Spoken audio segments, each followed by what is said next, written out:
আসসালামু আলাইকুম প্রিয় বন্ধুরা, আমি আজকে একটা গজল কইমু। যদি ভালো লাগে তে অবশ্যই আপনারা একটু লাইক শেয়ার কমেন্ট করবা। আমার জায়গা হইব নি ও বাই মাটির কবরে,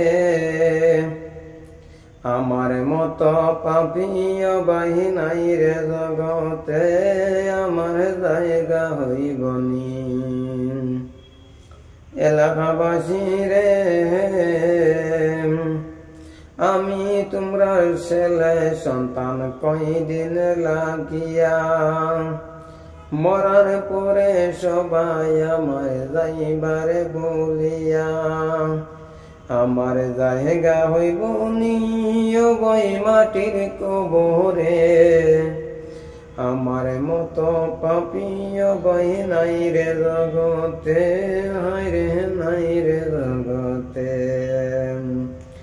3.5 হাত মাটির তলায় রাখিবা আসিয়া, 3.5 হাত মাটির তলায় রাখিবা আসিয়া, আমার জায়গা হইব নি ও বই মাটির কবরে।